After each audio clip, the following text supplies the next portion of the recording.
Hey guys, Steve again. How you going? Now, I've got all these power tools everywhere, and I've got sanders and Festool and whatever you name it, Makita, blah blah blah.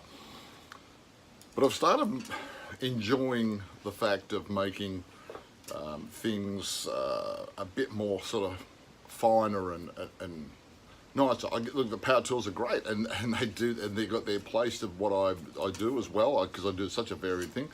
I'm a concept designer, which means that I do concepts, which can be anything to anything. But I've got this kick of where I'm making nice sort of fine furniture, and over here I'm sort of showing you. I'll bring this over here, and this is a unit that I'm sort of making at the moment. So I've got some bit of nice detailing in and all that. A bit hard to get in to see there, but anyway, so I'm kind of branching out into a bit of a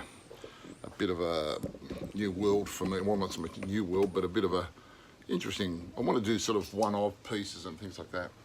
Anyway, I think I might have mentioned before that I'd bought some Veritas spokeshaves. Well, I bought the curved one the other day, and which is fabulous. So it's great. I've used it a few times. It always takes a little bit of use of getting the curved one. But one of my followers on my Facebook page, Hilton from Darwin or Northern Territory, it's always Murphy's Law. I mentioned how, yep, I've got this Veritas, and isn't it beautifully made? Look at that, it's so superbly made, and all the beautiful handles, Babinga handles, I believe they're made out of the timber Babinga, and it's a beautiful thing, and I was so excited. And Hilton deflated me, which is fair enough, because I guess I asked for it, by saying that, yeah, they're great, but you should have bought a H.N.T. spokeshave. A H.N.T. spokeshave. Oh man, I thought the Veritas were a great spokeshave. Now, a lot better than what I had, which is an old Stanley one. But I guess probably a lot of people like them as well. But I found the Veritas was really nice to use. But then then today I went up to see my mate Roy from Get Woodworking, not far from me, which is always very dangerous. Wish he was 100 kilometres away.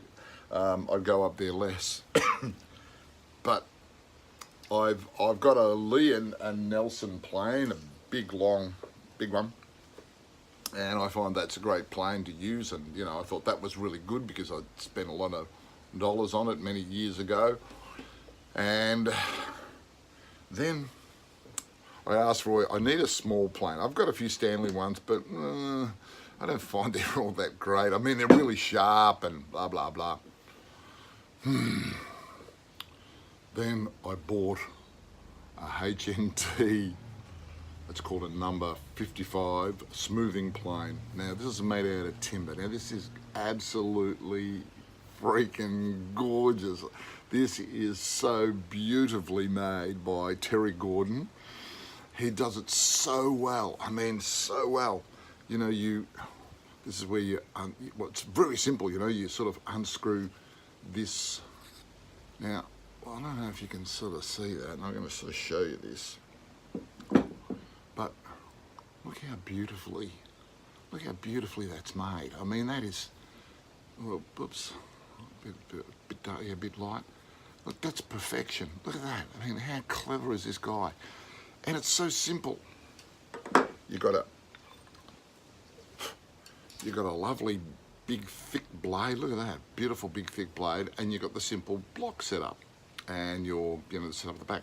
So all you do is simply drop the blade into the air, just carefully, nice and carefully, and it locks into a first hole here.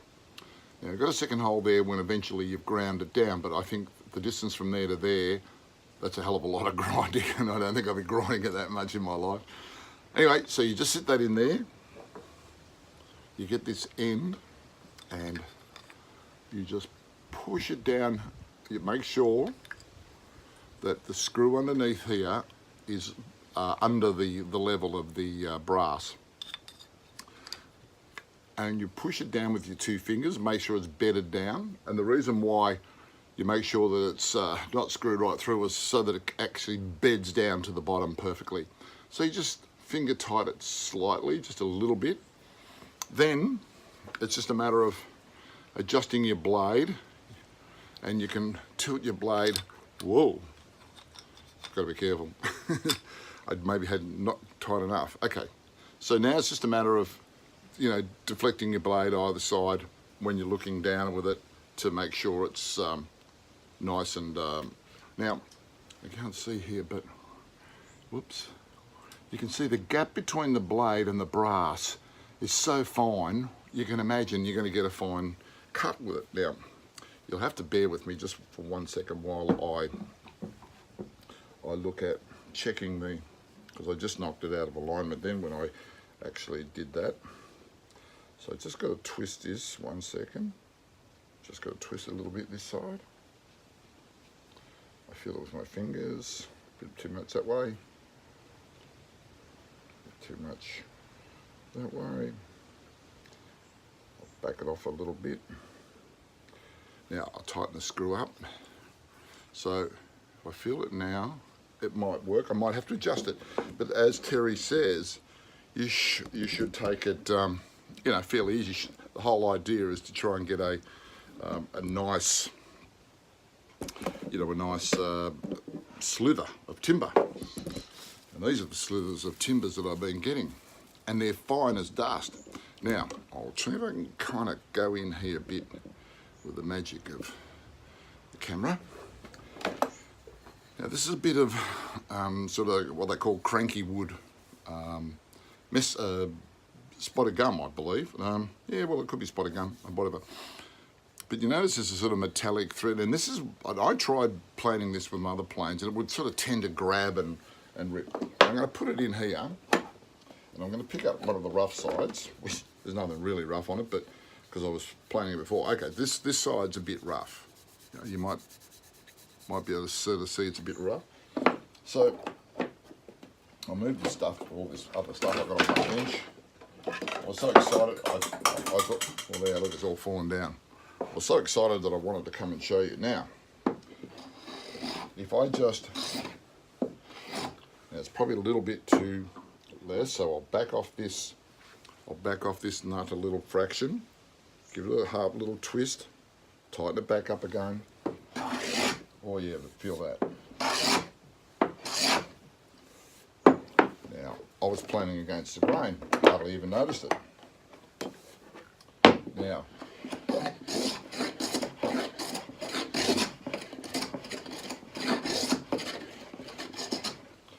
it's just skipping over the top of it now. I still don't have enough blade out, I think. Been a little bit too fine. Tighten it back up again. Now I've got too much blade out.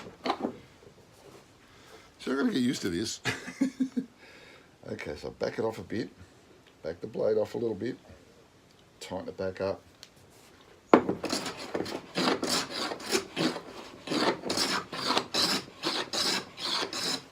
Now, this is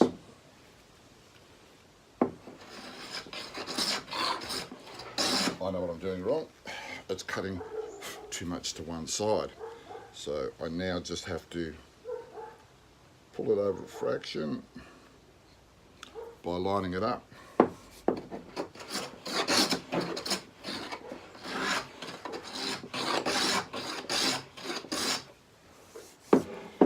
Now, because this is this cranky grain, it's often hard to find the right direction.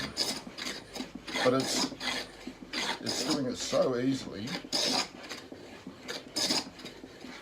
It's smooth as silk. Now, it is actually, I had it working better before, so I probably I spent a little bit of time adjusting it just right. But it was, look, I'm doing, as you can see, look how thin these slivers of wood are. This is what I was cutting off before. And here's a bit of hydra wood with a knot in the middle, which is always bit problematic. There we go. Now look, I'm getting these lovely curls.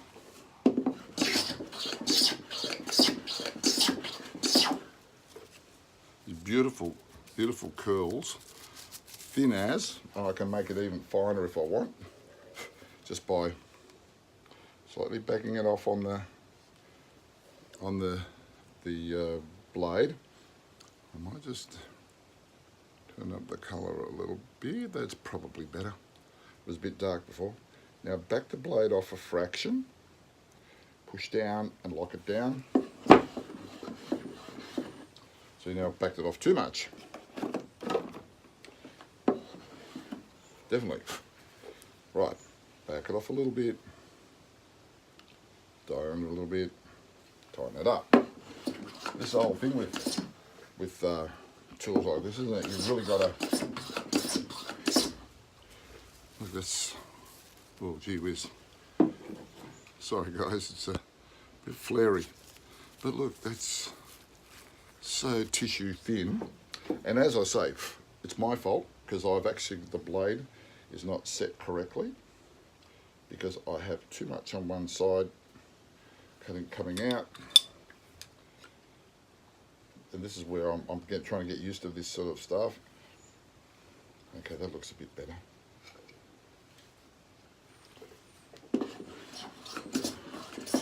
Yeah, they're cutting so fine. That's where Terry said, cut fine and then just slightly adjust it. Ah, that was it. Look at that. Look at those curls. Now, so, oh, we'll pull back the computer, the phone. Look, it needed a little bit of adjustment, and that's me, not the plane. But this plane is beautifully crafted, and it's made out of timber. Now, it's a beautiful hardwood timber. I think it's called Gidgee. Was on the box. Terry said that I should always, if I'm using it on hardwoods constantly, should always just slightly rub in a little bit of linseed oil into it to keep it sort of lovely and conditioned and not, so it doesn't get sort of all too scratched up and such, because it is a beautiful thing. I mean, it is superb to even look at. So this piece of timber, which you can't see because it's impossible to see, as in you can't feel it. It feels like glass. It is so smooth, it is unbelievable. So I'm really excited to get some of these incredibly quality tools that are hand tools. The Veritas, still a lovely tool, have no issues about that at all. But I have ordered a H.N.T. Gordon, so it's H.N.T. Gordon. And I have ordered the flat spoke shave, and as Terry told me on the phone, use your Veritas for more your rough work, and then finish it off with his product. And he said you'll find you'll get absolutely superb results. And you know, look, obviously I could do it the whole thing using his products, but absolutely brilliant. Absolutely loved it. So highly recommend it. It's a number 55. It's a smoothing plane. I do believe that he has a longer one for bigger boards, but I just wanted a small plane. I believe it was $375, which is actually cheaper than a Lee Nelson plane. And I think it's superb. It's Australian made, so that makes me even happy that I'm expending it on an Australian woodworker. And I was talking to Terry, the reason why he developed them was he was sick of crap tools out there. This is many years ago, and he decided it should be, you know, he should make his own tools, and he did. And I just think it's a testimony. I rang him up to say that it's the best plane I've ever used. So, you know, sometimes it's nice to tell people good things all the time, not just ring up and moan about something. So, look, it's not a Festool thing today, but it's probably the Festool of the hand series, if you can put it that way, because I thought that was.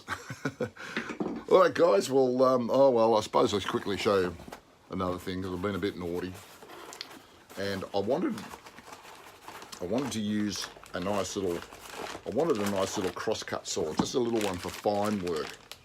Doing like this, like, I'll get it right up there at the camera. Just, you know, fine little cutting like this. Sometimes I want to notch out something. I don't want to do it with the power tools because it's probably not necessary.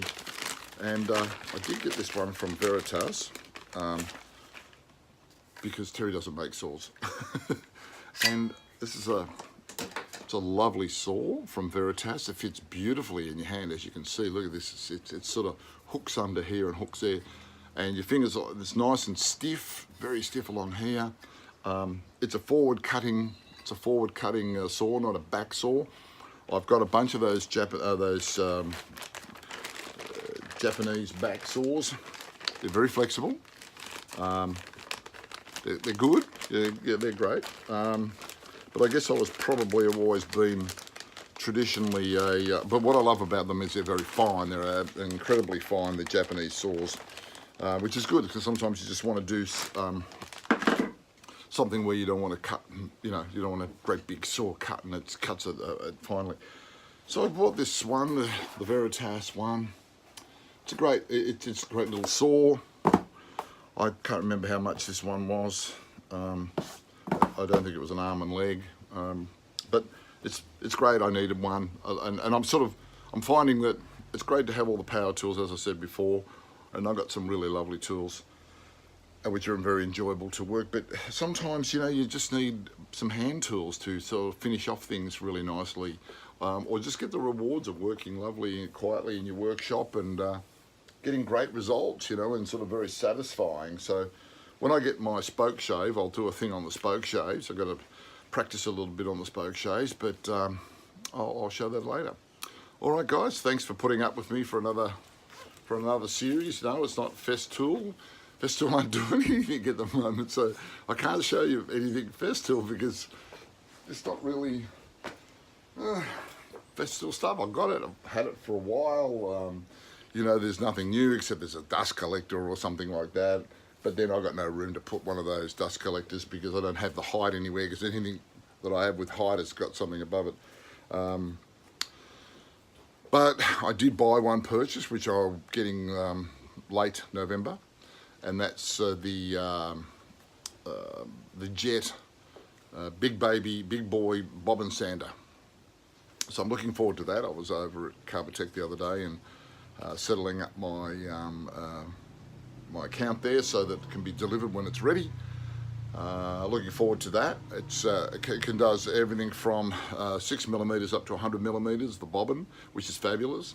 The one I've got, which is pretty much a sort of a standard sort of unit, which is like many people would have, and I think it's just, you might just see it on the back there. No, that's back towards the saw. Maybe I'm in the way. Here it is down here. This unit over here, which is, you know, it's a great little unit. No problems at all, but often I'm doing sort of big curves, and I actually want a bigger one. And the only way you're going to get a bigger roller is to buy a bigger unit. Plus, there's more You get these smaller ones. You get 25mm in the oscillation in height, but the big one gets 38mm in the height. Plus, it's funny, the other one is actually a bit faster in speed. Now, I don't know whether that's good or bad. This is around about 1450 revolutions, and the Jet one's about 1750. So I would have thought probably faster would have been more chance of burning, but we'll soon find out, of course. But and also this has got a 380 square tabletop, where the big one's actually got a 600 tabletop. And as you know, I've got quite a small workshop here, and I've noticed that I've got a bit of distance between here and here, so I cut myself out a square cardboard, 600mm square, sat it down, put it over the air, and thought, yeah, I could fit it in, and if I can fit it in, then I'll do it. So, but that's coming late November, so that'll be kind of an early Christmas present to myself. All right, guys. Well, I've probably filled up your evening listening to me waffling on, but I just thought you might be interested in seeing, you know, new tools or different things when I get them. And as I've said always before, nobody supplies me with anything. I don't have ads on my YouTube. I buy all this stuff for myself, for my own purpose. I get no kickbacks or any things or from the companies. I just like to sort of show you guys that I bought a tool and here it is and what I think about it. And I hope you enjoy just that fact that I do that. Now, I don't go through the whole thing of how to use the tool and all that things where a lot of guys do some great stuff, and I do a lot of research myself, and I look forward to seeing guys who can explain the whole tool to me. But that's not what my show's about. My show's about me in the workshop talking about stuff that I've either done or I'm doing, or I'm making this, or I'm doing that, or I bought this and I tried that. And it's probably just, you know, just discussing ideas, and hope you know, it's sort of like a magazine show without the good looking models. On that note, I think I better go. See you guys. Cheers.